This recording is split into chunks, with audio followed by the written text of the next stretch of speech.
You know, it's funny, trying to get my 2 dogs and that squirrel in the backyard to get along. It's basically a whole diplomatic mission back there. Huh. How's that going? Surprisingly, mostly peaceful these days. It's the cat and the dog inside that are the real challenge. Tell me about it. My cat still views the dog as like a large, furry, and deeply annoying intruder. Friends can be complicated, can't they? They absolutely can. And speaking of complicated friendships, we've actually had a lot of our listeners in Taiwan reach out. Oh, yeah. They're wanting us to really dig into a pretty big question. When Taiwan looks at the U.S. and China, who's more of a friend and who's, more of a foe? That's a heavy one. And definitely timely. Right. It's a crucial question, especially given some recent news. Absolutely. Hey, everybody, and welcome back to Sip and Talk. I think what really sparked this latest round of interest was the U.S. House of Representatives passing those 2 resolutions. Yeah, that was just, May 5th? May 5th, 2025. Yeah. And passed unanimously, which is pretty notable in itself these days. And these resolutions, they specifically took aim at China's interpretation of UN General Assembly Resolution 2758. Okay. And they really emphasized support for Taiwan's ability to participate internationally and, importantly, for its sovereign status. So for our listeners trying to make sense of all this, that's kind of our mission today, right? Let's unpack these relationships, look at the evidence, see what the sources tell us. Exactly. Let's dive in. Okay, so let's start with those resolutions themselves. The first one is called the Taiwan International Solidarity Act. What's the main takeaway there? Well, what's really fascinating here is how direct it is. It clarifies very, very clearly that UNGA Resolution 2758, which was passed way back in 1971. Right, that's the one where the PRC got the China seat in the UN instead of the ROC. Precisely. That's the part everyone remembers.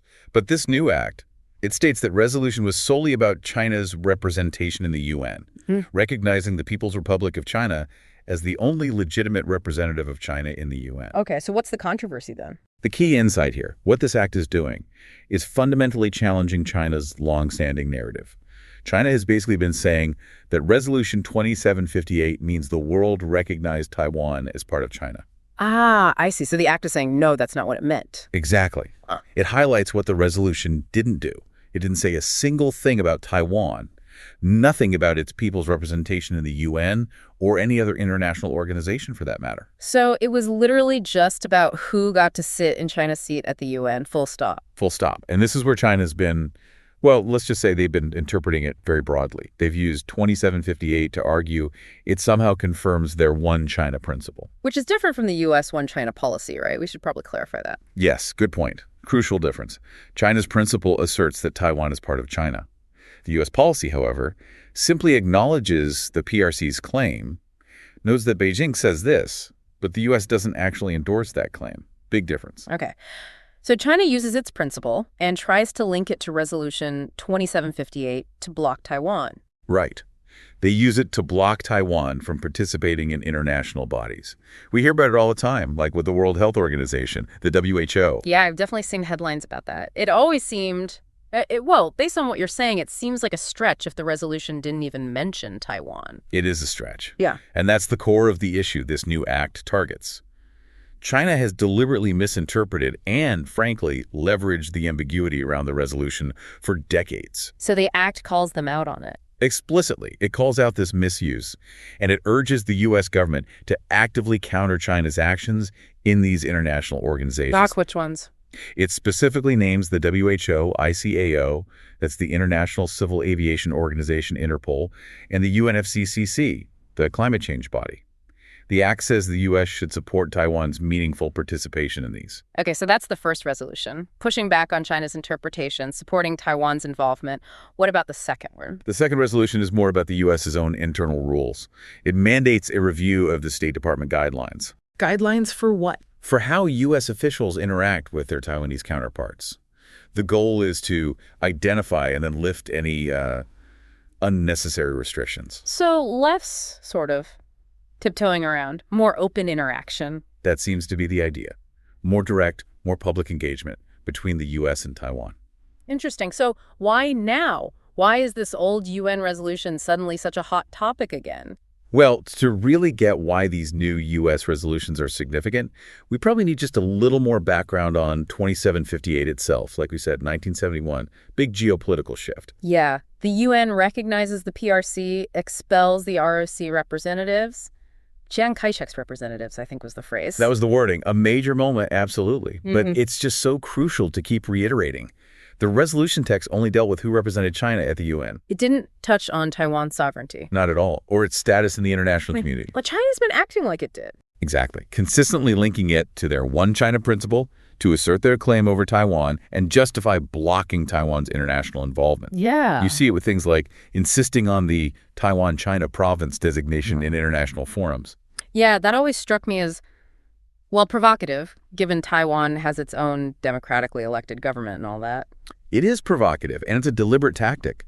Our sources detail how China's actually been altering UN documents, limiting how Taiwanese NGOs can participate, even barring Taiwanese nationals from entering UN buildings sometimes. Wow. Okay. And the U.S., along with several other nations now, they view this as a real misuse of international law. And frankly, it harms global cooperation when you exclude a willing and capable partner like Taiwan from discussions on health, aviation safety, crime, climate. Right. So the U.S. is pushing back more firmly now. We mentioned the U.S. One China policy being different from China's principle. How does that U.S. policy work in practice here? It's a careful balance. The U.S. policy is based on three main things. The Taiwan Relations Act, passed by Congress, the 3 joint communiques signed with China, and the 6 assurances given to Taiwan. Okay. So the U.S. acknowledges the PRC as the sole legal government of China. That's the communique part. But, and this is a key, it does not recognize Taiwan as part of China. The TRA and 6 assurances provide the basis for strong, unofficial relations and U.S. support for Taiwan's defense. So it's deliberately ambiguous. Historically, yes. Strategic ambiguity. Yeah. Acknowledging Beijing's claim but not endorsing it, and insisting that any resolution of the differences across the Taiwan Strait must be peaceful. That's the core U.S. position. And U.S. officials are being more explicit about the UN resolution part now? Increasingly so. Someone like Daniel Kreitenbrink at the State Department, he explicitly stated that Resolution 2758 did not rule on Taiwan's political status and doesn't prohibit its international participation. That's quite direct language. And it's not just talk, right? Weren't there actions even before these House resolutions? Yes. On April 23rd, just before the House vote, the U.S. actually criticized China's misuse of Resolution 2758 right there in the UN Security Council. That's a pretty significant venue for that kind of pushback. Definitely. They emphasized that the resolution has no bearing on how other countries relate to Taiwan or on Taiwan's ability to participate internationally. So these House resolutions we're talking about, they really just codify this stance, lock it in more formally. Some people are calling it a move towards strategic clarity. Strategic clarity. Interesting phrase.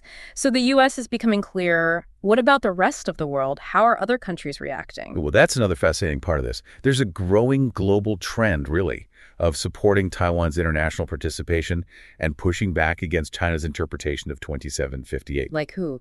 Our sources point to similar motions or statements from the European Parliament and also national parliaments in Canada, Australia, the Netherlands, the Czech Republic. Quite a few, actually. That is a significant list. It's not just the U.S., then. Not at all. And I think that it reflects a broader concern about China's say, assertive diplomacy, some would call it wolf warrior diplomacy, and also a growing recognition of Taiwan's democratic values and its actual contributions, in tech, public health. And you mentioned earlier this might even have economic effects, something about the Taiwanese currency. It's possible, yeah. There's some thinking that this increased international political support could boost market confidence in Taiwan's stability, both economic and geopolitical. And that might be one factor contributing to the recent strength we've seen in the new Taiwan dollar, the NTD. Interesting. So international winds seem to be shifting a bit. What about inside Taiwan? How are they reacting to all this? Well, as you'd expect, the Taiwanese government is very grateful for the U.S. resolutions. Foreign Minister Lin Xiaolong specifically called on the international community to really understand the true meaning of Resolution 2758, not China's version. Seems straightforward. But are there different views within Taiwan, politics being politics? Oh, absolutely. Within Taiwan, there are nuances in how the different political parties interpret 2758. The ruling DPP, the Democratic Progressive Party, they really emphasized that the resolution has zero implications for Taiwan's sovereignty. Correct. The main opposition, the KMT or Kuomintang, they often focus more on the historical context and what they see as the unfair exclusion of the Republic of China, which is Taiwan's official name. And the TPP, the Taiwan People's Party. They tend to propose a more maybe moderate or pragmatic stance, trying to find space between the other two. But despite these differences in emphasis, there have been cross-party efforts in Taiwan's legislature, the Legislative Yuan, to strengthen international outreach. So there seems to be a general agreement that getting more international space is important. So these U.S. resolutions could potentially help Taiwan with that goal. But what does this do to the really tricky relationship across the Taiwan Strait with China? Yeah, that's the million-dollar question, isn't it? Or maybe trillion-dollar question. Yes. On one hand, yes, these U.S. actions could enhance Taiwan's international standing.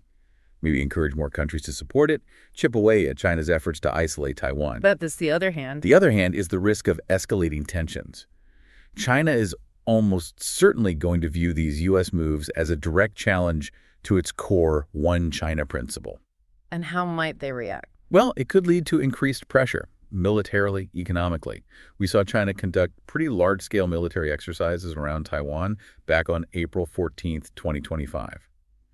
Actions like these U.S. resolutions could potentially trigger more of that. So it's a double-edged sword for Taiwan, potentially. More international support, but maybe more direct pressure from Beijing. That's a very real. It's worth noting, for example, the European Parliament has actually warned China about potential political and economic consequences if Beijing tries to change the status quo by force or through, like, economic coercion. And the currency thing again, how does that fit in here? Well, it's complex. Geopolitical support, like these resolutions, might boost investor confidence, helping the NTD, as we said.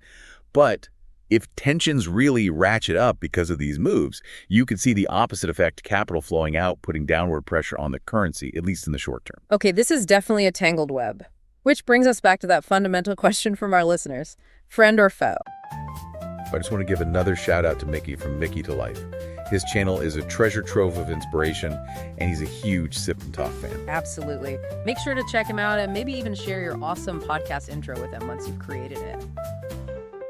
U.S. versus China from Taiwan's perspective. It sounds incredibly complicated. It absolutely is. There's no simple label you can just slap on. You really have to look at it from different angles. Yes. Security, the economy, politics, and maybe most importantly, how people in Taiwan actually feel. All right, let's try to untangle that. What do the polls say? How does the Taiwanese public view the U.S. and China? Okay, so a 2024 survey from the Information Environment Research Center, or IORG, found some pretty clear divides on national security. A solid majority, 63.4%, see the U.S. impact as positive. And China. A huge majority, 83%, view China's impact on their security as negative. Wow, 83% negative on security from China. That's stark. It really is. It shows a clear prioritization, it seems, of the security relationship with the U.S. Now, economically, it's a bit more mixed, but still leans towards the U.S. How so? Same survey. 68.8% see the U.S. as having a positive economic impact. For China, though, views are split. 42.2% see a positive economic impact, but 53% see a negative one. So even on the economy, where China is a huge trading partner, more people see the impact negatively than positively. According to that poll, yes. It suggests the positive feelings towards the U.S. are strongly linked to security, while any positive view of China is likely tied more directly to those, existing economic benefits, despite the perceived risks. And what about the threat perception itself? Do people in Taiwan feel like the threat from China is growing? Yeah, another survey, this one from Academia Sinica in 2023, found a really large majority, 82.7%, believe the threat from China is increasing. 82.7%. Yeah. And trust levels. Very, very low. Only 9.3% in that survey saw China as trustworthy. Less than 1 in 10. That's quite something. It is. But here's a bit of a paradox, maybe. Despite that high threat perception, a Reuters poll around the same time indicated that 61% of Taiwanese believe China is unlikely to actually attack in the next 5 years. Huh. So they see the threat increasing, they don't trust Beijing, but they don't necessarily think an invasion is imminent. Seems that way. Maybe it's a belief in deterrence, or maybe just hoping for the best. But it shows the complexity of public opinion. And economically, despite the negative views, that 42.2% seeing a positive impact from China highlights the reality of interdependence. It's a real tightrope they're walking. Okay, so that's the view on China. What about the U.S.? high marks for security impact, but you mentioned something about trust declining. Yeah, it's an interesting nuance. While support for the U.S. role in security is strong, like 66.4% support U.S. military presence in the Taiwan Strait, and 65.4% believe the U.S. president is committed to defending Taiwan. Those are pretty high numbers. They are. But actual trust in the U.S. as a reliable partner seems to have dipped. A recent CNA poll put the number of Taiwanese seeing the U.S. as trustworthy at only 34.03%. 34%. That's way down from what it used to be, isn't it? It is. It was 45.35% back in 2021. So a noticeable drop in just a few years. Any idea why that might be? It could be several things. Maybe concerns about U.S. consistency, changes in administration, perhaps worries about whether U.S. strategic interests might shift, or even fears that Taiwan could become a pawn in the larger U.S.-China competition. The whole America First rhetoric from the previous U.S. administration might still linger in some minds, too. So even the perceived friend relationship has its own complexities and doubts. Definitely. Nothing is purely black and white here. Okay, so let's try to crystallize this. Based on everything, the actions, the policies, the public opinion, what are the core arguments for seeing the U.S. as the friend and China as the foe? All right, the pro-U.S. anti-China argument hinges on a few key points. One, the U.S. provides tangible security guarantees, arms sales, training, U.S. Navy patrols, and now increasingly explicit statements of support. Two, the U.S. actively supports Taiwan's democracy and its international participation, as we've seen with these resolutions. Three, China poses clear military threats, exercises incursions, and uses economic coercion, like messing with the ECFA trade pact. Four, Taiwanese public opinion, especially on security, clearly leans towards the U.S. That seems like a pretty strong case. What about the counterarguments? Why might someone hesitate to call the U.S. a pure friend or China a pure foe? Well, on the U.S. side, the argument is that U.S. actions are ultimately driven by U.S. interest, not just friendship. There's always the underlying concern, maybe, that Taiwan could be used as leverage, say, in trade talks with China. History also plays a role some point to past U.S. actions, like switching recognition from Taipei to Beijing in 1979, or even going further back to things like the 228 incident aftermath, as evidence that U.S. policy isn't always aligned with Taiwan's best interests. Okay, so U.S. self-interest is a factor. What about China not being purely a foe? The main point there is economics.